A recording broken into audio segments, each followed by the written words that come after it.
Lee and Blake Lovell of Southeastern 14, presented by Stakes here. We are continuing our preview series of all college football games involving the Southeastern Conference for Week 3.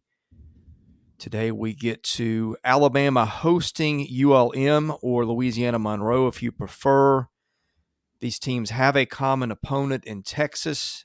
Texas blew out ULM, I think it was 52-10. We do a composite power ranking of 10 sources every week. These are not our opinions, but these are computers and various experts.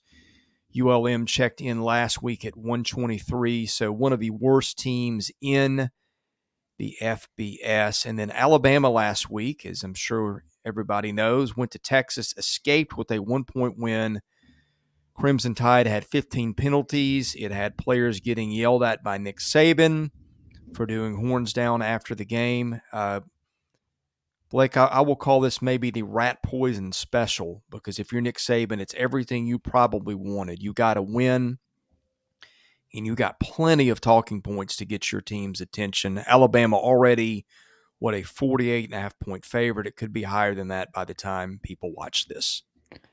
Yes. You've got plenty of momentum or motivation to work with here. If you're Nick Saban coming out of that game, people drop you to number 2, although he doesn't care about that. But I think it's still something you can use, right? You're like, all right, we won, but yet, people think that we're not as good as they thought. Well, now we can certainly use this. And then Saban will tell you we're nowhere near where we need to be just yet.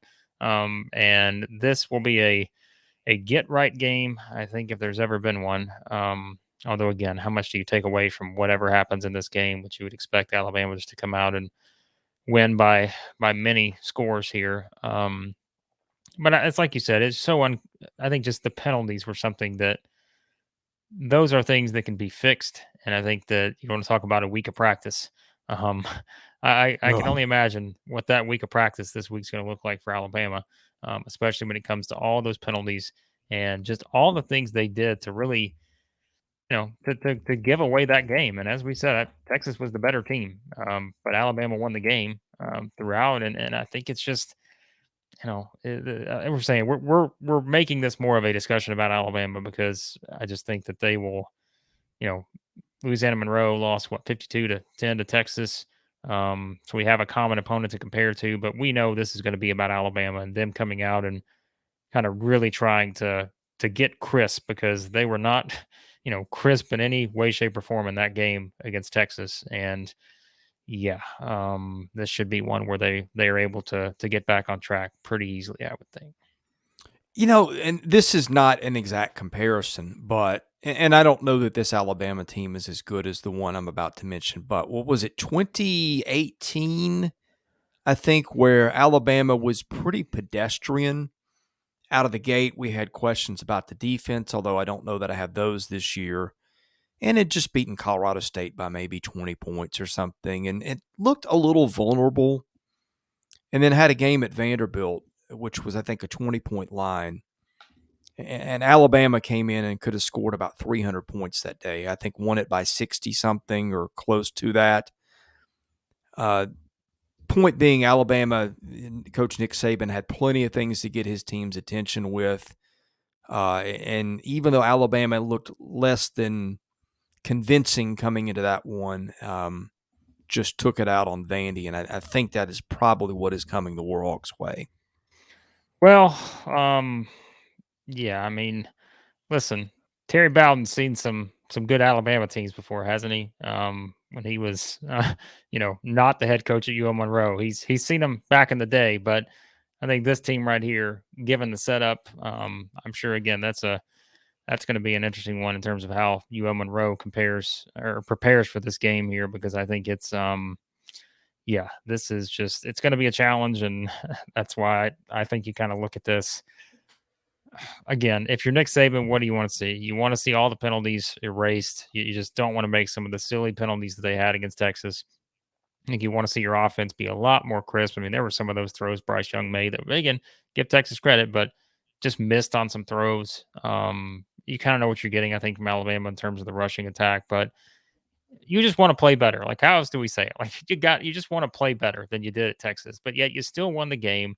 You're still unbeaten at this point, and now you get to come home, work on some things. You feel like in a game like this, to where you can really start to get where you need to go. Because who do they play after this? You Vanderbilt know how next week. that's right, Vanderbilt. Well, okay. Well, you may have a couple of weeks of being able to kind of get right here in terms of just the matchups. But so yeah, this is in the grand scheme of things. Do we think UL Monroe is going to win this game? No, but I think it's one for Alabama. What you're looking at here is just you want to get that sort of, I think that like that swagger back, right? That we know we can go Yeah. out and we can do whatever, we can execute every single thing that we have in our playbook, and we can do it to perfection.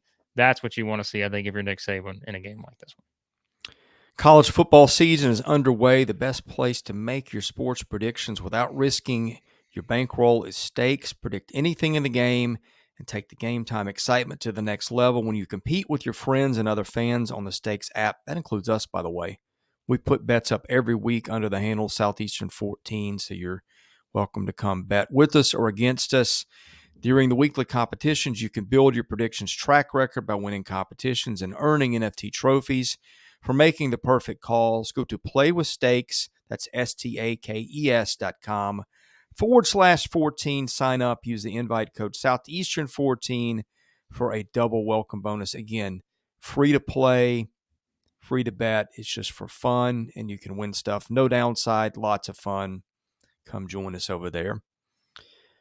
I don't really know what else to say about this. It's kind of ludicrous to analyze matchups and everything because when you're Alabama with that talent, motivation transcends everything. The warning we issue was Georgia last week.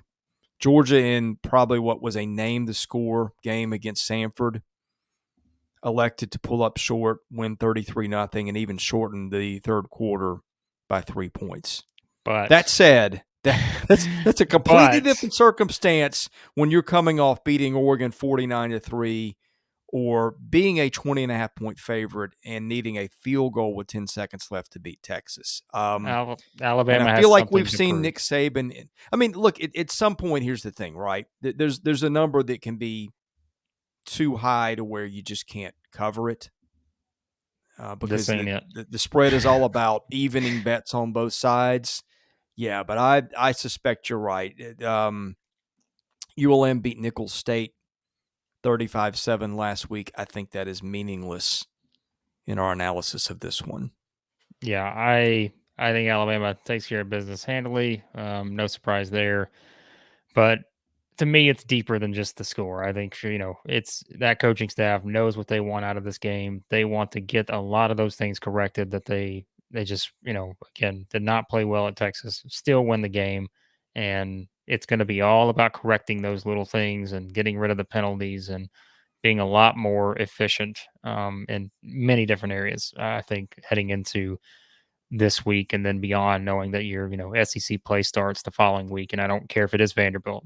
Those are the kind of things you have to fix heading into SEC play. So yeah, I think Alabama takes care of business here. Was it 49 to spread? I mean, again, is this one you're putting all your money on? I don't know, but I think Alabama probably covers that in my opinion. So yeah, if you take the over under and the spread on this and extrapolate a final from it, 54-6 is what that looks like Vegas is saying. I think you can see Alabama take care of business and more on both sides of the ball. In other words, score more than 54 and give up 6 or fewer. I think the under actually is a pretty good play here because I think that I think that Alabama could win this game, 52-0, something like that. And so I don't think Alabama's good and enough it'd be to win here. 52-0 midway through the third quarter. Well, See, right, that's but why. yeah, That's why these games are so tricky. Right. It's not a perfect science here, I don't think, with these kind of games, knowing kind of where Alabama's at from a motivation standpoint with something to prove. So yeah, I don't know what the halftime over under is or whatever. That might be your better. Yeah, that's true. Your better pick. So, all right. Thanks for watching. We have either picked or will pick every SEC game for week 3. Best way to catch them is hit that subscribe button. Thanks for watching. We will see you soon.